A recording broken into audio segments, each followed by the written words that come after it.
This is Democracy Now!, democracynow.org, The War and Peace Report. I'm Amy Goodman. We begin today's show in Mexico.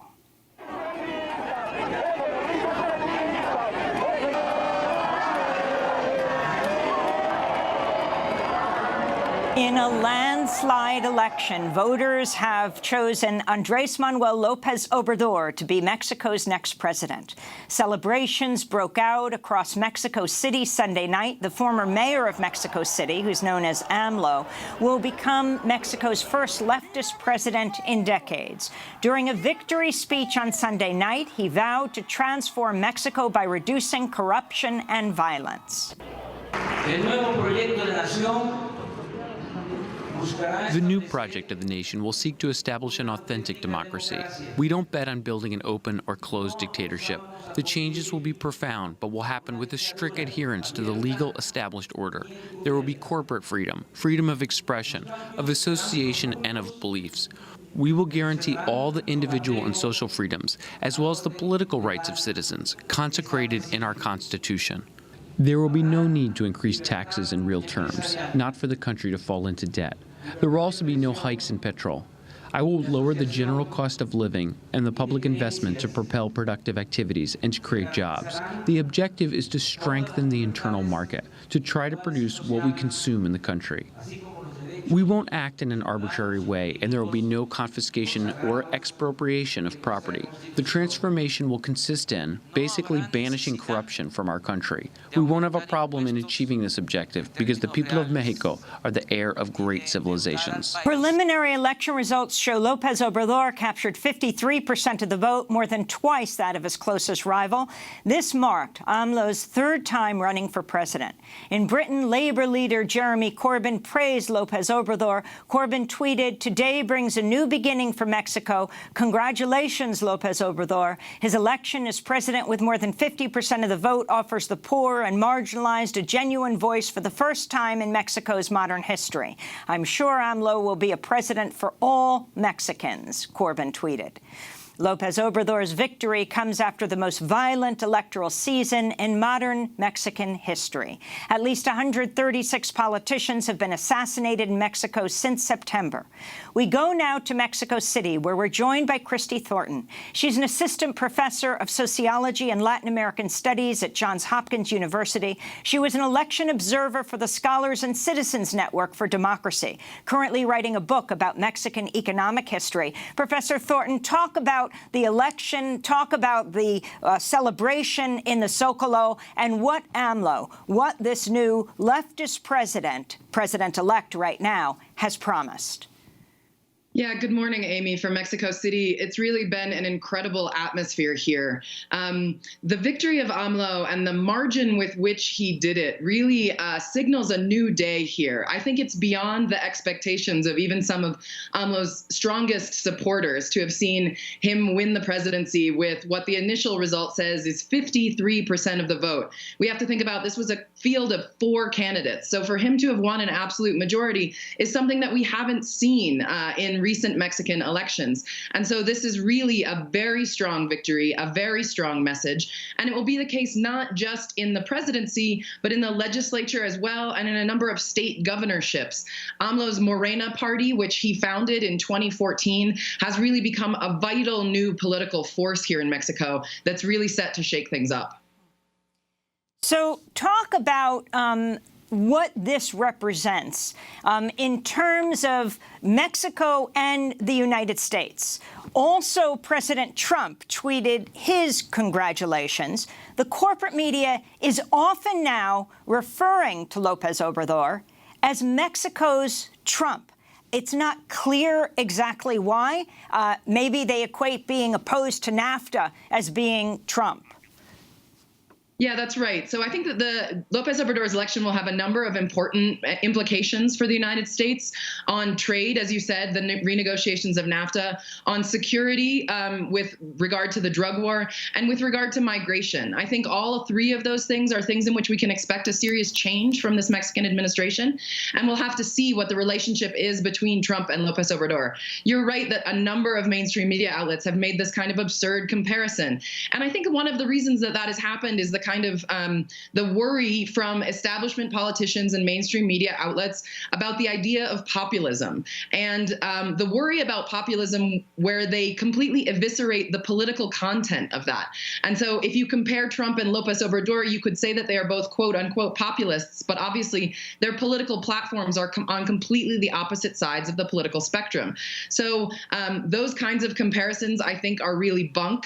López Obrador is really something more like a Bernie Sanders. And what we saw here in Mexico City last night and in Tijuana and in major cities all over Mexico, people commented to me over and over that it felt like 2008. It felt like when Obama won the elections and there was a kind of historic breaking of some precedent, right? And so we have, that seems much more like an obvious comparison, the kind of breaking open of the political system and the hope for real change. Now, obviously, that comparison leads those of us in the United States to worry about what might come next, right? And what can actually be changed. There are real structural impediments. But for now, the power of this movement indicates that Mexicans desperately want that change and are willing to fight for it. Talk about what AMLO represented, what he promised. Talk about his stand on the wall, on immigration, and on NAFTA, exactly what he's saying. Yeah, so there are a number of important areas where AMLO has said that he will change policy. With regard to NAFTA, he has kind of moderated his position over the years, but he has said that he wants the negotiations to wait until he assumes the presidency, and that members of his team will now be in the negotiating room. And so he really hopes to now become an important part of the NAFTA negotiations as they go forward. The most important thing for López Obrador on that is the protection of Mexican farmers and the Mexican agricultural sector. Obviously, the United States really protects its agricultural sector in a way that is against a quote-unquote free trade agenda. And that's been devastating for Mexican agriculture. So that's something we can expect to see López Obrador really push against. With regard to migration, he has said that he intends to move Mexico's migration focus to the northern border rather than the southern border, where it's been really at the behest of the U.S. government. So Mexico has really militarized its southern border with Guatemala as part of the larger U.S. policy against immigration, against refugees and asylees and economic migrants. And so López Obrador has said that he wants to reverse that policy, to demilitarize that border, to care for migrants here in Mexico, and to move the center for migration up here to the north, rather than militarizing in the south and really terrorizing migrants as they cross the national territory. So those are two areas in which there could be a real change in policies that affect the United States. With regard to security, he has indicated that he wants to demilitarize the quote-unquote war on drugs and organized crime that was started by Felipe Calderón in 2007, 2008. The military has been sent into the streets with horrific human rights consequences. More than 100,000 people killed, 30,000 disappeared, and those are the conservative numbers. As you said, it's been an incredibly violent year this past year in Mexico. The statistics may indicate that it's the most violent year since they started keeping statistics here in Mexico. So he has indicated that he intends to kind of back the military off of these law enforcement functions. And in your opening clip, a woman mentioned scholarships, not assassins, right? And so that becarios, not sicarios, that was a big part of his platform, that he wants young people to have educational and economic opportunities that won't drive them into the hands of the drug cartels. So it's really a sweeping change in Mexican policy that we can expect to see. And with the majorities in the House of Deputies and the Senate that he seems to have won, according to the exit polls, we can really expect to see some important changes. Let's go back to Andrés Manuel López Obrador speaking at his victory rally last night in the Zócalo, in the main square in Mexico City. We will follow three basic principles: to not lie, to not steal, and to not betray the people. Long live Mexico. Long live Mexico. So that is AMLO last night. All the major candidates have conceded. Christy Thornton, give us a thumbnail sketch of his rise to power. I mean, back when the Zapatistas rose up in the mid-90s, he was already running.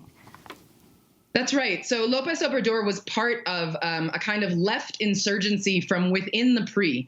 As your listeners and your watchers probably know, Mexico was effectively a one-party state, and the PRI controlled all levels of government, from the federal down to the local, for most of the 20th century. López Obrador was really important in the late 1980s in pushing to democratize from within the PRI. And then when the 1988 elections were stolen fraudulently by the PRI, the computers were literally unplugged and replugged in, and when they came back, they mysteriously showed the pre-candidate winning. He broke off and was part of the new left party that was formed after that, called the Party for the Democratic Revolution. Over the decades since 1988, the Party for the Democratic Revolution has joined the PRI and the right-wing PAN party, the National Action Party, in a kind of consolidation towards the center. So the PRD was run by kind of centrist affiliates with the PRI, people who were willing to go along with the PRI and the PAN agenda. And so we saw after the Ayotzinapa crisis, where those 43 students were disappeared, and we still don't know exactly what happened to them. We saw López Obrador and a number of the founders of the PRI, of the PRD, split off from that party.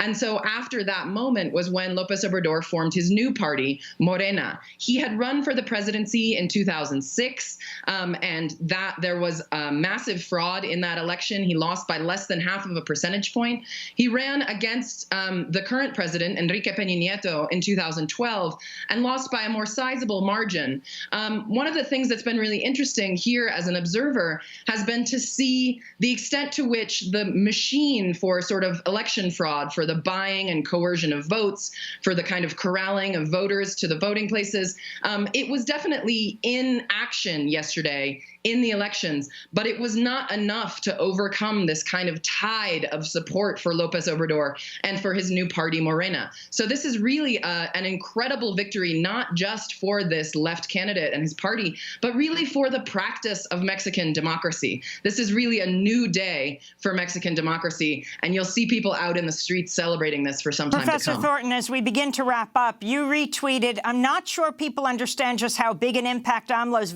election has the potential to have on Central American U.S. migration patterns. A Mexican government with no interest in intercepting migrants on U.S.'s behalf? I don't know, man.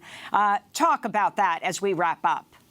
Yeah, absolutely. So the militarization of the southern border has been done as part of a kind of security cooperation agreement between the United States and Mexico that stems from the beginning of the militarization of the drug war.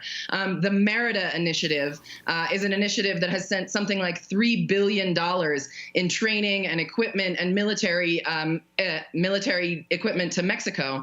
And they have militarized that southern border in such a way that the Mexican government has really been acting as a proxy for the U.S. government in trying to keep Central American migrants out and really terrorize them as they try to cross that border. If López Obrador demilitarizes that southern border, allows migrants to cross Mexico, provides the protection for migrants that he has indicated, it will really change how migration is being handled. And that's something that the Trump administration will certainly confront going forward. Well, I want to thank you for being with us. Christy Thornton, Assistant Professor of Sociology and Latin American Studies at Johns Hopkins University, speaking to us from Mexico City.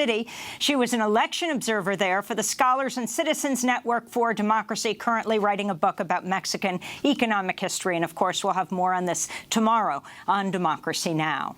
This is Democracy Now! When we come back, mass protests around the country will bring you some of the voices. Stay with us.